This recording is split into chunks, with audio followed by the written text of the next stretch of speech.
Classes हमारी 6 बजे हो रही है, देखो हो रही है। जैसे अगर बांग्लादेश में एंड हो रही है तो यहाँ तक गंगा थी, यहाँ इसका नाम पद्मा बन गया। ठीक है, क्या सुंदर लग रहा है यार। नहीं तुम खुद देखो ना, है कोई स्मार्ट। ओम नमः शिवाय, हर हर महादेव। तो मंजिल मिले ना मिले ये तो मुकद्दर की बात है, और हम कोशिश भी ना करें ये तो गलत बात है।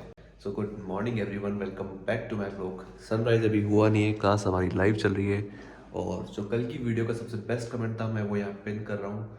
तो आज के सारे टास्क स्टार्ट करते हैं। आई थिंक सनराइज भी क्लास के बीच में होगा तो मैं आपको दिखा दूंगा, और दिन की स्टार्टिंग करते हैं सारे हेवी हेवी टास्क को अपने ज़िंदगी में उतार के। ठीक है, अच्छा एक सेकेंड एक सेकेंड एक सेकेंड, क्या होता अगर मैं ऐसे बोलता कि मंजिल को बुला के जिया तो क्या जिया, दम है तो उसे पा कर दिखा। पर मैं ऐसा नहीं बोलूँगा, ज़्यादा फनी हो जाएगा। तो स्टार्ट करते हैं। और जब से मैं सुबह सुबह सी सेट पढ़ रहा हूँ ना यार, सच में यूँ मान लो दिमाग के घोड़े खुल जाते हैं। सुबह सुबह जब हम रीजनिंग के क्वेश्चन सॉल्व करते हैं, मैथमेटिक्स के क्वेश्चन सॉल्व करते हैं ना, तो दिमाग एकदम खुल सा जाता है, और दिमाग फिर एक्टिव रहता है दिन भर कि हाँ आज मुझे सारे टास्क करने हैं। तो जितने भी आपके दिन भर के टास्क होते हैं माइंड से रिलेटेड, उन सब में दिमाग एकदम एक्टिव रहता है, दिन भर काम आता है। फिर रात को टाइम से सो जाओ। तो यही है मेरा। तो मैं आपको भी यही चीज़ कहूँगा कि एक बार ट्राई करके देखो, सुबह सुबह सी सेट, मज़ा आ जाएगा। So it's time for sunrise. आपको सनराइज दिखाता हूँ मैं। आज थोड़ी फॉग भी हो रही है, बहुत ज़्यादा फॉग हो रही है। एटलीस्ट क्या मतलब, बहुत ज़्यादा फॉग हो रही है। ये लो जूम कर देता हूँ, और इस फॉग से आप अंदाज़ा लगा सकते हो भाई ठंड का। ठीक है, आज अब धीरे धीरे ठंड बढ़ते जा रही है। ठीक है, और क्लासेस हमारी 6 बजे हो रही है, देखो बैठे बैठे। अच्छा है ऑफलाइन नहीं गया मैं, नहीं तो मुझे बड़ा जोर आता है ऐसे ठंड में जल्दी उठा के पढ़ा लूँ। और है ना, सुबह सुबह है ना कहीं जाने आने में, ऐसे कुछ करने में ज़्यादा जोर आता है। तो ख़त्म करते हैं सी सेट को, और फिर आगे के टास्क आगे कंप्लीट आ गया। क्या सुंदर लग रहा है यार। नहीं तुम खुद देखो ना, है कोई स्मार्ट। नहीं तुम खुद बताओ, है कोई स्मार्ट मुझसे। चलो मिलते हैं। So we are done with the C set, और अब फटाफट से नहा लेते हैं, क्योंकि कल मैंने कहा था वीडियो में कि आज कोशिश करेंगे कि नहा धो के ही इस काम पे जाए, जो है हमारा सुबह का रूटीन। तो 2-3 दिन से मैं ना जा रहा था तो बीच में मंदिर पड़ता है, तो शिव जी ने सोचा कि यार इसको बुला लेते हैं आज। तो रोज रोज साला बाहर से ही बोल के चल जाता है हर हर महादेव, आता नहीं है। आज नहा के जाते हैं यार। ठीक है,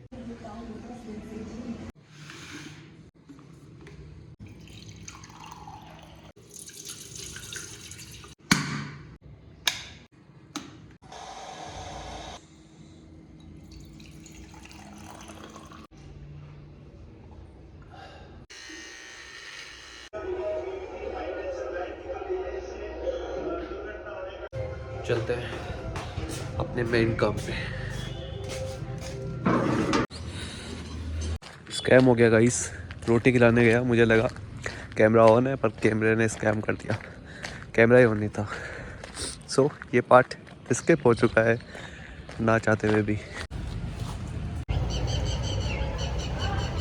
ओम नमः शिवाय, हर हर महादेव, जय बजरंगबली। सो ले आए दूध अब घर पे।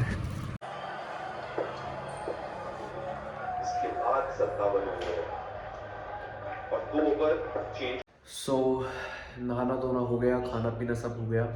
एक डाउट था किसी पर्सन का कि इंडियन ज्योग्राफी के और फिजिकल ज्योग्राफी के नोट्स बताओ कैसे बनाने हैं। तो मैंने सोचा कि टॉपिक अच्छा है, बता देता हूँ कि आपको भी हेल्प होगी कि असल में नोट्स बनाने कैसे हैं। मेरा तरीका है, हो सकता है आपको सूट करे नहीं करे, अगर सूट कर जाए तो बेस्ट है। मेरा तरीका तो बेस्ट होना ही है। ठीक है, बता देता हूँ आपको। सबसे पहले तो मैंने तो कुछ इस तरह से फर्जीवाड़ा किया हुआ है, आप लोग मत करना। ठीक है, दूसरी चीज़, सबसे पहले इंडियन ज्योग्राफी से स्टार्ट करते हैं। जैसे ये है ड्रेनेज सिस्टम। ठीक है, तो इसको मैंने कैसे बना रखा है आपको बताता हूँ। जैसे ये हिमालयन डिवीजन की रिवर्स है सारी। तो अब आप देखो, गंगा रिवर के ऊपर मैंने बनाया है, तो इसको मैंने एक ही पेज में ख़त्म नहीं किया, ये पूरा यहाँ तक एक्सटेंड हो रहा है। सबसे पहले बना लो गंगा रिवर कहाँ से कैसे, एक पूरा माइंड में बना लो कि हाँ ये यहाँ से स्टार्ट हो रही है, जैसे गोमुख से स्टार्ट हो रही है, गंगोत्री ग्लेशियर से, और एंड कहाँ हो रही है, ठीक है, मोटा मोटा समझ लो। उसके बाद में ये इसका फॉर्मेशन कैसा है, ओरिजिन कैसा है, ठीक है, गंगा का। तो जैसे बद्रीनाथ में कहाँ से कौन कौन सी रिवर मिल रही है, देन रुद्रप्रयाग पॉइंट पे कौन कौन सी रिवर आके कहाँ से ऐड हो रही है, देन देवप्रयाग में कहाँ से ऐड हो रही है, उसके बाद में प्रयागराज में कौन सी रिवर आके मिल रही है और किस जगह पे एक्चुअल में गंगा बन रही है, ठीक है। देन उसके बाद में गंगा कहाँ कहाँ होते हुए कहाँ जा रही है, इस बीच में कौन कौन सी रिवर्स हैं जो ऐड हो रही है, ठीक है, कहाँ कहाँ से, जैसे कि नेपाल से आ रही है, एंड जहाँ जहाँ लिखा हुआ है ये यूके वाली उत्तराखंड वाली है, ठीक है। और यहाँ से कौन कौन सी रिवर्स आ रही है, जैसे मैं राजस्थान से हूँ तो फॉर मेरी जनरल नॉलेज के लिए मैंने, जैसे हमारे यहाँ पे चंबल नदी ज़्यादा फेमस है, तो चंबल के अंदर कौन कौन सी नदी मिल रही है, जैसे शिप्रा मिल रही है, काली सिंध मिल रही है, पार्वती मिल रही है, इसके बाद बनास रिवर आके मिल रही है, और ये सारी रिवर मिक्स होके यमुना में जा रही है, देन यमुना मिल रही है गंगा में, ठीक है। इस तरह से चंबल है, चंबल के अंदर कौन कौन सी नदियाँ मिल रही है, चंबल के साथ कौन कौन से रिवर्स है, जैसे सिंध के बेतवा केन है, ये सब जाके यमुना में मिल रही है, देन यमुना गंगा में, ठीक है। उसी तरह से सोन रिवर में कौन कौन सी मिल रही है, अलग अलग स्टेट्स में कौन कौन से रिवर्स आके कहाँ कहाँ मिल के गंगा किस तरह से इसका जो फॉर्मेशन है वो कैसे हो रहा है। उसके बाद में एंड कहाँ हो रही है, जैसे अगर बांग्लादेश में एंड हो रही है तो यहाँ तक गंगा थी, यहाँ इसका नाम पद्मा बन गया, ठीक है। यहाँ कौन सा डेल्टा है, ठीक है। इसके अलावा ब्रह्मपुत्र भी आ रही है तो ब्रह्मपुत्र का नाम आते ही जमुना हो रहा है, और इन दोनों का मिलके मेघना हो रहा है। मेघना रिवर किसकी, कौन सी रिवर की फॉर्मेशन से बन रही है, ठीक है। इस तरह से जैसे ब्रह्मपुत्र है तो ब्रह्मपुत्र का माइंड मैप की भाई यहाँ यहाँ से ऐसे से बन रहा है, इसके बाद में फॉर्मेशन कैसे हो रहा है, कहाँ से बन रही है, ठीक है, कहाँ जा रही है, ठीक है। तो ऐसा कुछ है। अभी जैसे ये फिर ईस्टर्न रिवर्स है, तो जैसे गुजरात है तो यहाँ पे किस तरह से रिवर का फॉर्मेशन हो रहा है, ठीक है, क्या रेडियल बन रहा है, वो इस तरह से मैं वैसे सारी ज्योग्राफी की स्टडी मैं पैसे करता हूँ, मुझे ज़्यादा याद रहता है, और मैं खुद बनाता हूँ तो वो दिमाग में छप जाता है, ठीक है। अभी जैसे इंडस रिवर है, ठीक है, तो इसका क्या है क्या नहीं है, तो आप जितना हो सके उतना मैप बनाने की कोशिश करो, ज़्यादा बेटर रहेगा। इसके अलावा अब जैसे वर्ल्ड ज्योग्राफी है, ठीक है, तो वर्ल्ड ज्योग्राफी में जैसे ये साउथ ईस्ट एशिया है, ठीक है। इसके अलावा सबसे मेन इंपॉर्टेंट बात बताता हूँ आपको, चलो ठीक है, ये आप छोड़ो। हाँ, अब आप बोलोगे आपको समझ में नहीं आ रहा, बट मैंने बनाया, मुझे आता है, ठीक है। जैसे ये साउथ अमेरिका का है तो सबसे पहले सारे सारे कंट्रीज़ याद कर लो, वहाँ के इंपॉर्टेंट प्लेसेस याद कर लो। जैसे कि ये फ्रेंच गुयाना है तो यहाँ पे एक कोरोऊ नाम का प्लेस है, ठीक है। ये क्यों इम्पोर्टेंट है, ये सैटेलाइट लॉन्चिंग स्टेशन है, ठीक है, फ्रेंच स्पेस एजेंसी का, ठीक है। वैसे ही अलग अलग जगह की अलग अलग इंपॉर्टेंट चीज़ें हैं, तो सारी कंट्रीज़ नोट डाउन करो, वहाँ पे क्या चीज़ इंपॉर्टेंट है उसको लिखो। जैसे कि यहाँ के अंदर, यहाँ पे वेनेजुएला में मोस्ट क्रूड ऑयल रिजर्व्स हैं, तो मैंने यहाँ लिख दिया, ठीक है।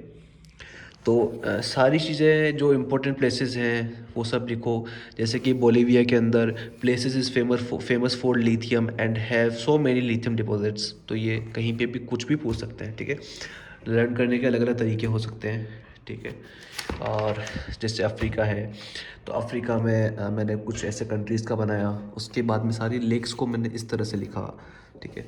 उसके बाद में जैसे अफ्रीका के अंदर जितने भी कोस्ट हैं उनके क्या क्या नाम हैं, ठीक है, अलग अलग कोस्ट के, ये सारी लेक्स हैं, ठीक है, कहाँ कहाँ पे लोकेटेड हैं। इसके अलावा जैसे अफ्रीका के सारे डेजर्ट्स यहाँ पे लिखे हैं मैंने। इसके अलावा अफ्रीका की ग्रासलैंड्स हैं, अफ्रीका के माउंटेन्स अलग अलग तरीके से लिखे हैं। इसके अलावा अफ्रीका के रिवर्स हैं, ठीक है। तो इस तरह से आप लोग भी ये कर सकते हो। इसके अलावा बताता हूँ आपको, एक सेकंड। इसके अलावा जैसे ये नॉर्थ अमेरिका है तो नॉर्थ अमेरिका का रफ डायग्राम, इसकी सारी सिटीज़, सारे इंपॉर्टेंट प्लेसेस, क्या क्या चीज़ें कहाँ कहाँ के लिए फेमस है वो सब, ठीक है। ये कनाडा है, ये यूएस और मेक्सिको का मिक्सअप है, और इन सब के बीच में जो जल संधियाँ हैं, जितने भी स्ट्रेट्स हैं, उन सबको भी मैंने यहाँ लिखा है, ठीक है। ये सारे सीज़ हैं, ये जितने भी कनाडा के आसपास दिख रहे हैं नंबरिंग हो रखी है, ये नंबर वाइज ये सारे सीज़ हैं, मैंने यहाँ पे लिख रखे हैं ये, ठीक है। इसके अलावा जैसे ये सब जो है लेक्स हैं, रिवर्स हैं, ठीक है। ये ऑस्ट्रेलिया है, तो ऑस्ट्रेलिया में क्या चीज़ें कहाँ कहाँ फेमस है, वो सारी चीज़ें हैं, ठीक है। ये सी और लेक्स हैं ऑस्ट्रेलिया के आसपास की सारी, ठीक है।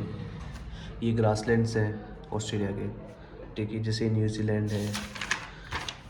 ये एशिया में इंडोनेशिया है, मलेशिया, सिंगापुर वगैरह है, फ़िलीपींस है, ठीक है।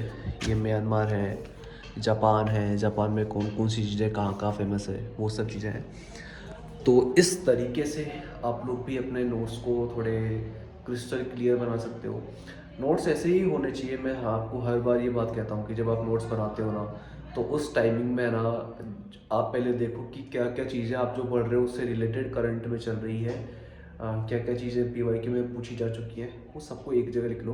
तो जब रिवीजन का टाइम आएगा ना, तो आपको इतना ज़्यादा मगजमारी नहीं होगी। आप बस खोलोगे, आपके सामने एक एक्यूरेट चीज़ होगी जिसको आपको पढ़ना है केवल, ठीक है। तो अभी फटाफट से वर्ल्ड ज्योग्राफी की क्लास लेते हैं, बट चीज़ें चलती रहेंगी। एग्ज़ाम में इतना टाइम बचा नहीं है, तो मैं कहूँगा कि बस आप लग जाओ और जितना हो सके उतनी जल्दी जल्दी चीज़ें करने की कोशिश करो, बट इन ए मैनर कि आप उनको रिवीजन भी कर सको, चीज़ें याद भी रहें, ठीक है। तो आई होप आपके सारे डाउट्स क्लियर हो गए होंगे, और नहीं हुए होंगे तो बता देना, क्या बच रहा है वो मैं कर दूंगा। फटाफट से अब ज्योग्राफी की क्लास लेते हैं, वर्ल्ड ज्योग्राफी पढ़ते हैं, और क्लास लेने के बाद थोड़ा खुद से रिवीजन करते हैं, चीज़ों को एनालिसिस करते हैं, और उसके बाद में इवनिंग पे चलते हैं, ठीक है। वर्ल्ड ज्योग्राफी पढ़ना ना मेरे लिए सबसे बेस्ट पार्ट है स्टडी का, और मैं बहुत ज़्यादा एन्जॉय भी करता हूँ वर्ल्ड ज्योग्राफी पढ़ना। मतलब मुझे तो अगर बोरिंग भी हो रहा होता तो मैं ये पढ़ लेता हूँ बस कुछ भी करके। अब देखो बताता हूँ कि ये सर जो सुदर्शन सर के लिए मैं बोलता हूँ वो क्यों बेस्ट है, आपको क्लास में याद करवा देते हैं। देखो हम्बोल्ट ओशन करंट का संबंध किससे है? अब मैंने लिखा ए, जल्दबाजी मत ठीक है, करो भाई, राइट हो गया। आराम से करो। तो इस तरह से क्लास में सब कुछ याद करा देते हैं। तो ज्योग्राफी हमारी डन, शाम के बज गए 5:15 और वक्त हो चला है एक सनसेट का। तो चलो सनसेट एंजॉय करते हैं और थोड़ी देर देखते हैं उसको। वैसे सनराइज़ और सनसेट ये आप सबको रोज़ देखने चाहिए, उसके पीछे एक रीज़न है। जब आप सनराइज़ देखते हो तो आप महसूस करो कि इसी की तरह आप भी एनर्जेटिक वे के अंदर लाइफ में ऊपर उठ रहे हो, और जब सेट देखते हो तब यूँ सोचा करो कि ठीक है अब थोड़ी कामनेस चाहिए आज के डे में, तो थोड़ा सा शांत हो जाता हूँ, ठीक है। ये वाली चीज़ रखा करो माइंड में। तो देखो the one and only sunset, और इस ढलते हुए सूरज के साथ में जीवन के अंदर थोड़ी सी कामनेस लाओ और थोड़ी सी पॉजिटिविटी लाओ, और मिलते हैं नेक्स्ट ब्लॉग में। थैंक्स फॉर वॉचिंग, और टाइम से सब्सक्राइब कर लिया करो और नोटिफिकेशन ऑन कर लिया करो, ताकि जब भी मैं लाइव आऊँ तुम लोगों को पता रहे, ठीक है।